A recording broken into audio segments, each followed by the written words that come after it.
Gel du point d'indice, tassement des grilles, absence de perspective de carrière, inflation. Pas une année, pas un mois, pas un jour, sans que le pouvoir d'achat des fonctionnaires et des agents de la fonction publique territoriale ne soit attaqué. Après les dernières annonces du ministre de la fonction publique, avec la suppression de la garantie individuelle du pouvoir d'achat, le passage à 3 jours de carence et la perte de 10% de votre traitement pendant les 3 premiers mois d'arrêt maladie. Alors, force de constater que la question de la perte du pouvoir d'achat des territoriaux est aujourd'hui plus que jamais d'actualité. Depuis plusieurs années, les fonctionnaires et les agents de la fonction publique territoriale sont confrontés à une érosion de leur pouvoir d'achat. Cette situation vous crée des difficultés croissantes alors que vos missions sont pourtant essentielles au bon fonctionnement de notre société. Il n'est pas nécessaire de vous rappeler que votre rémunération est soumise à des décisions gouvernementales et qu'elle n'a pas évolué au même rythme que l'inflation. La valeur du point d'indice est restée gelée pendant plus de 10 ans. Les 2 dernières et très légères revalorisations ont été insuffisantes pour compenser les effets de l'inflation. Résultat, un pouvoir d'achat qui diminue, rendant difficile, voire impossible pour certains agents de couvrir leurs dépenses courantes, que ce soit le logement, les transports ou l'alimentation. Nous connaissions la grande précarité pour un certain nombre de nos collègues. C'est dorénavant la pauvreté qui guette bon nombre d'agents publics.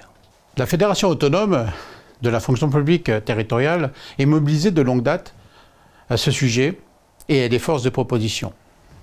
Notre première revendication est de valoriser la valeur du point d'indice de manière régulière et significative, en l'indexant directement sur l'inflation. Cette mesure permettrait de garantir que les traitements évoluent en adéquation avec la hausse des prix, sans dévaloriser le pouvoir d'achat. En revanche, si nous ne sommes pas favorables à la réévaluation des régimes indemnitaires, nous revendiquons la refonte et la réévaluation des grilles indiciaires, intégrant ainsi les régimes indemnitaires actuels dans toutes les rémunérations. Ces dispositions ayant pour effet mécanique de réévaluer les droits à pension en fin de carrière, permettant la prise en compte de l'ensemble des éléments de rémunération dans le calcul de vos retraites. Nous ne sommes pas opposés à la mise en œuvre d'une prise en compte de la spécificité de certains métiers et cadres d'emploi, notamment pour les agents exerçant des fonctions en tension, dans les conditions difficiles ou en zone coûteuse. Cela contribuerait à rendre certains métiers plus attractifs, notamment dans les secteurs de la petite enfance ou encore la sécurité.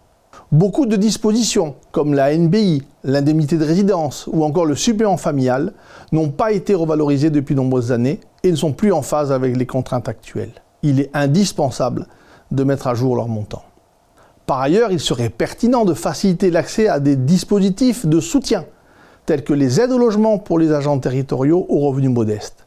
Une amélioration de ces dispositions pourrait alléger les dépenses des agents tout en stabilisant leur pouvoir d'achat. Des aides à la mobilité ou au transport pour ceux qui vivent loin de leur lieu de travail pourraient aussi être envisagées.